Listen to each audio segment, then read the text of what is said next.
You dismissed my mother in her own house. Come here. Kneel.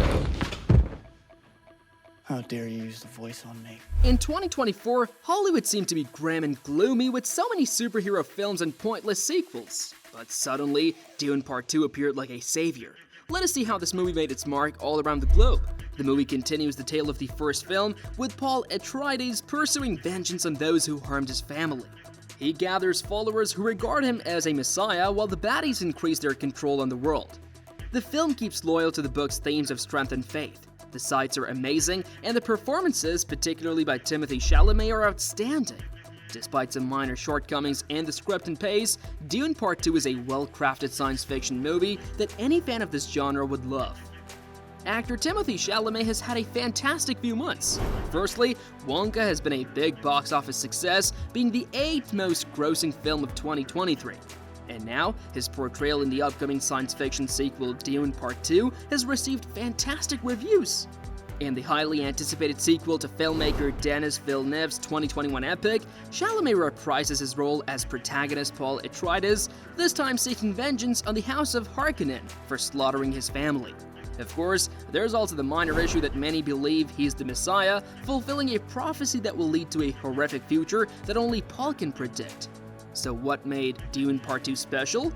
Dune Part 2 is a fantastic and fascinating continuation of the epic adventure, which takes place in a futuristic world full of intrigue and mystery. It's jam-packed with jaw-dropping imagery, from gorgeous scenery to mind-blowing special effects that bring the plot to life. In this film, we follow Paul Atreides, played by the great Timothée Chalamet, as he grows from a cautious hero to a forceful leader. Chalamet's performance is riveting, conveying the core of Paul's journey with depth and heart. The film delves into fundamental subjects such as power, religion, and the implications of blind faith, adding levels of depth to its compelling plot. It remains loyal to the beloved book series, delivering fans a realistic and entertaining cinematic experience.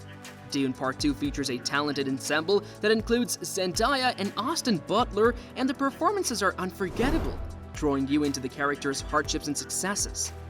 Denis Villeneuve's imaginative direction ensures that every scene keeps you on the edge of your seat. On Earth, humans have evolved to occupy a rather comfortable position in the food chain. To risk being eaten by an apex predator, you must wander far from other humans. For example, straying from the trail in safari or swimming in dark, shark-infested seas. On Dune, the spice-rich desert colony of Frank Herbert's early 60s pulp cereal, no one takes his safety for granted. Surface dwellers live in fear of huge sandworms that slither at high speeds to consume anything potentially edible up above. Director Denis Villeneuve hinted these beasts in his awe-inspiring but episodic 2021 remake of Dune. In terms of science fiction, the film changed the rules, beginning with groundbreaking visuals and equally remarkable sound design to the point where these features overshadowed the plot, an intergalactic fight over the galaxy's rarest resource. As mind-blowing as it all was, we barely saw these subterranean terrors. They appeared twice, not just long enough for humans and their robots to disappear into sinkhole-sized mouths, and then Timothée Chalamet's slender Paul Atreides barely outran another, turning to stare up into a maw lined with hundreds of long, pointed fans. The sandworms return in Dune Part 2, one of many dramatic playoffs Villeneuve carefully reserved until after a 2-year interval.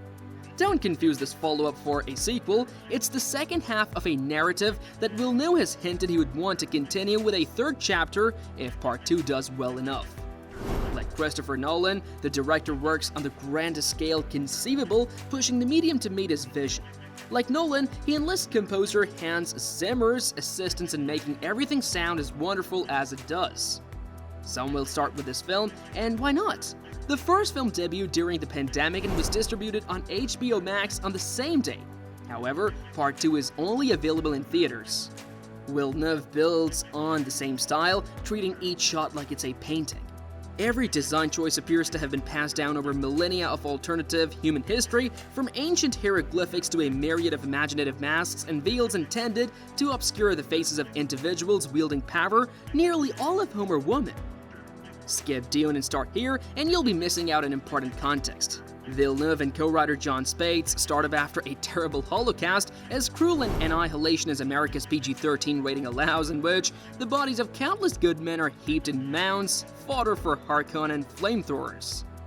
The enemies are simple to recognize, the heroes in Herbert's book series, which follows Chalamet's role, the legendary savior, or Kwisatz Haderach, with skepticism. The film questions if Paul is the Messiah or a self-fulfilling prophecy. Could centuries-old religious ideas have been instilled with the sole intention of influencing the masses? While it's pleasant to see Paul gain his retribution in Part 2, he's haunted by visions of the impending holy war and has every right to ponder his own fate. This great leader, like Anakin Skywalker and his son Luke in the Star Wars trilogy, is drawn to the dark side. The morality of Dune is far from simple, and many viewers will miss or misread the film's extremely conflicted tone in its last minutes. What appears to be victory may actually be a setback. Paul may be a messiah, but the film places Chalamet on a same footing, standing with the Fremen rebels while the Harkonnens deploy wave after wave of soldiers to exterminate these rats. However, given where the story goes, Villeneuve clearly intends to suggest some of the real-world's racial dynamics, casting darker-skinned characters in Fremen roles while challenging Paul's white savior arc. Stilgar is Paul's most devoted disciple, putting him through a series of fascinating challenges, like riding a sandworm and drinking the deadly blue water of life. The second Dune film is very breathtaking. It ingeniously mixes together high-quality special effects and striking cinematography, adding muscle, mystery, and savagery to the bones of Part 1. Villeneuve has created an unfriendly, violent form of beauty. There isn't enough lip balm in the world to make visiting the sand-blasted wilderness planet of Arrakis pleasant. However, this magnificent action film depicting the growth of Paul Atreides, played by Timothée Chalamet, from a naughty adolescent with some sword skills to a strong warrior, and finally to the predicted leader of the Fremen tribe on Arrakis, comes to life. So, how did Villeneuve succeed? And make no mistake, Dune Part 2 is a huge accomplishment in adapting a book that was long thought to be unfilmable. Did you know that in the 1970s, the novel was planned to have been converted to a 14-hour-long movie? The scope and beauty of Dune, Frank Herbert's 1965 far-future novel of interplanetary feudal conflict, presented an immense hurdle to previous potential directors.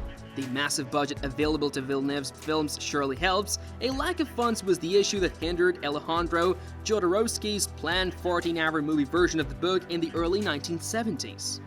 And studio support is another. While Warner Bros. Hasn't exactly shown recently, as anyone who has been following the Quixote vs. Acme debacle will know, it has at least given Villeneuve the space and freedom to realize his creative vision. But a key component of Villeneuve's approach, a creative attitude that works particularly well with the subject, is his unwavering dedication to showing rather than telling. It's an eerie soundtrack to a plot that shifts away from passionate optimism, truth and romance, and towards corrupt politics, betrayals, passion, the weaponization of fear, and the looming threat of a horrible religious conflict. At moments, Dune Part 2 feels achingly relevant. What were your thoughts on the movie? Let us know in the comments below, and do not forget to like, share, and subscribe to our channel for more.